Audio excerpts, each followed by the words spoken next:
Scenario है साथियों। आप किसी बच्चे 12th क्लास बच्चे से जाके पूछिए उसके मन की बात, तो आपको समझ में आएगा भ्रष्टाचार, तब आपको समझ में आएगा इस धरने की अहमियत।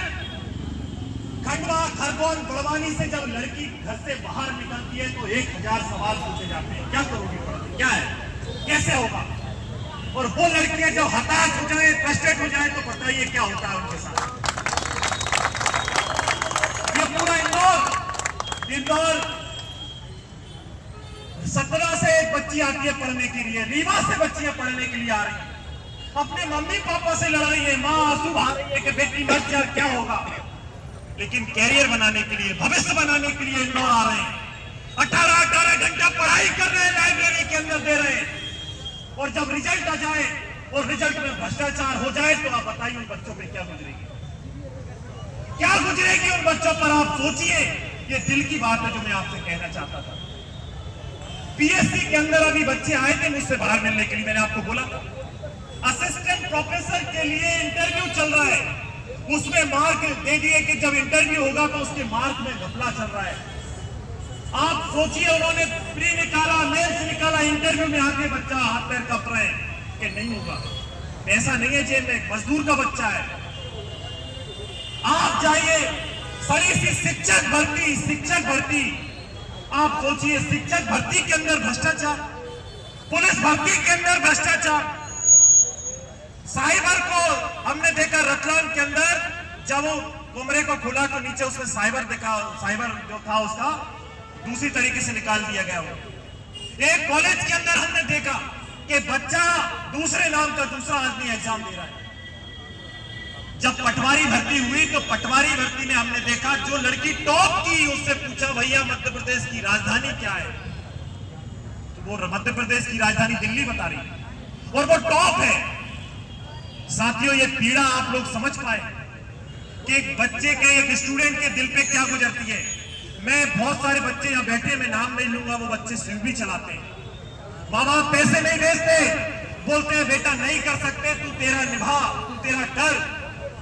ये स्थिति है, कोई काम छोटा नहीं होता, लेकिन मजबूरी बता रहा हूं। आप कभी मूसाखेड़ी में किसी हॉस्टल में जाइए, मूसाखेड़ी के अलकापुरी अजयबाग में जाइए, बच्चा नमक रोटी से मिर्ची रोटी खाता है, वो एक टाइम ही खा रहे हैं, पूरा टाइम लाइब्रेरी के अंदर दे रहे हैं। स्थिति है, आलू का नाम पनीर रख लिया साथियों, ये जिंदगी में स्टूडेंट की लाइफ, तो आलू को पनीर बोलते हैं, आज क्या बनाया, पनीर बनाया, बहुत बढ़िया। और साथियों, माँ बाप सपना देख रहे हैं कि बेटा अच्छी नौकरी लेकर आएगा, लेकिन बेटे की लाश गांव में जा रही है।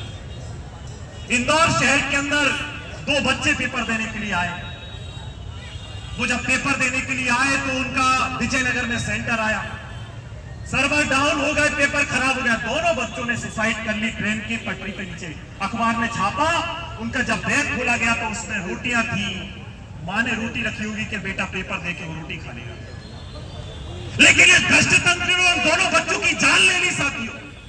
ये स्थिति है हमारे मध्य प्रदेश की। आप बताइए, शाजापुर के अंदर एक बच्चा पढ़ाई करने के लिए आया, इंदौर के अंदर पढ़ाई करते करते ओवरएज हो गया, पीतमपुर में जाके नौकरी कर रहा था, कंपनी वालों ने निकाल दिया, पंखे पे लटक गया।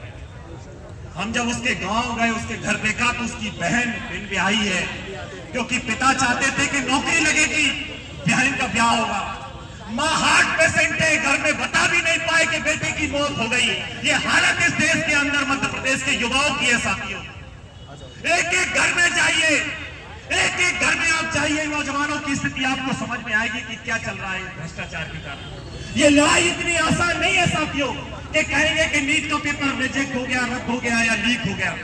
ये लड़ाई इतनी सी नहीं है, ये लड़ाई उन माँ बाप के सपनों को पूरा करने की लड़ाई है साथियों।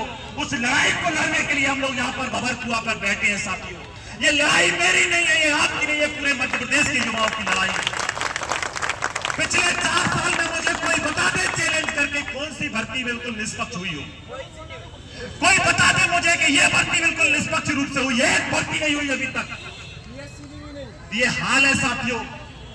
जिन आदिवासी, ये पूरा इंदौर आदिवासी क्षेत्र है साथियों, वहां पर जमीनें छीनी जा रही है, माँ बाप उनसे लड़ रहे हैं कि जमीनें मत छीनो हमारी। कई का प्रोजेक्ट लाया जा रहा है, जमीनें खत्म, यहाँ पे नौकरियां खत्म, क्या करेंगे? भीख मांगेंगे? बोले तो नाम लिखना, बहुत सुंदर क्या रहा। आप जाइए प्लेटफॉर्म पे, भिखारियों की संख्या बढ़ रही है, यही हो रहा है साथियों। इसलिए साथियों रास्ता क्या है?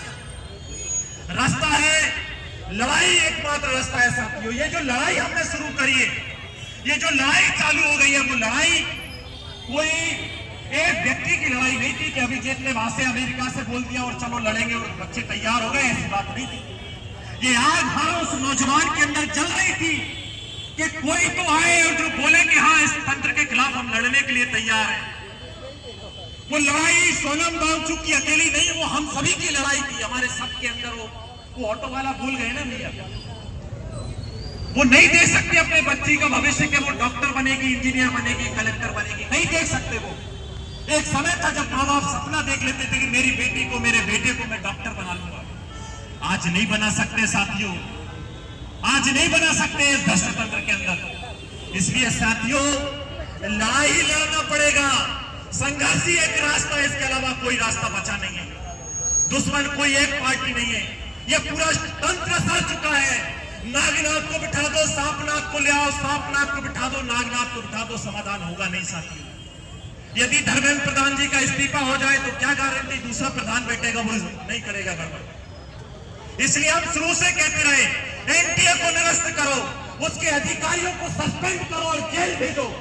जो भ्रष्टाचार में लिप्त पाए जाए, जो भ्रष्टाचार करे, उस पर सख्त सजा होना चाहिए। मध्य प्रदेश के अंदर एग्जाम कराने की जिम्मेदारी प्राइवेट कंपनी की नहीं होना चाहिए, वो सरकारी कंपनी अपनी जिम्मेदारी ले एग्जाम कराने की, तब जाके एग्जाम सही तरीके से होगा। नॉर्मलाइजेशन जैसी प्रक्रियाओं को रद्द किया जाए, परसेंटाइल जैसी प्रक्रियाओं को रद्द किया जाए। इस तरीके से भर्ती जब होगी तो पारदर्शिता के साथ होगी। और मध्य प्रदेश में कानून बना जाए कि जो भी इस सिस्टम में भ्रष्टाचार करते हुए पकड़ा जाए उसको सख्त से सख्त सजा हो साथियों।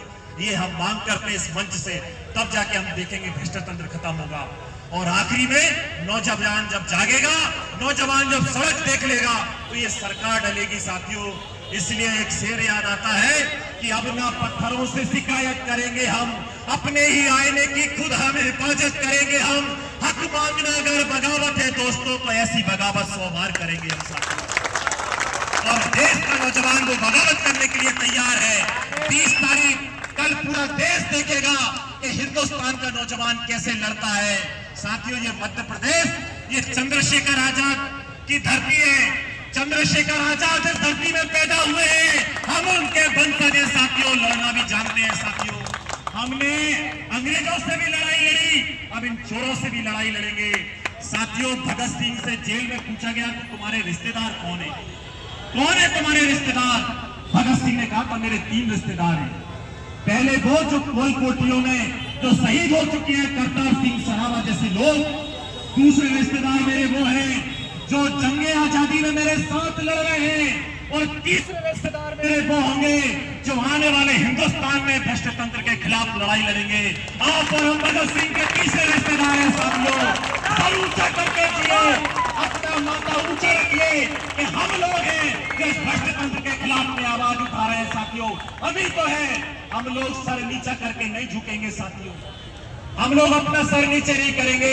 जब इतिहास लिखा जाएगा तो सिस्टम उन पे थूकेगा, जो आज लाइब्रेरी में बैठे हैं, कोचिंग सेंटर में बैठे हैं, इंतजार कर रहे हैं, उन पे थूकेंगे। आने वाली पीढ़ी हम पे गर्व करेगी कि कुछ मुट्ठी भरी लोग क्यों नहीं लाखों रहते देश के अंदर बदलाव के लिए। इसलिए आप सभी साथियों को जिंदाबाद साथियों, आप सभी साथियों को सलाम। इनकलाब जिंदाबाद। धन्यवाद साथियों।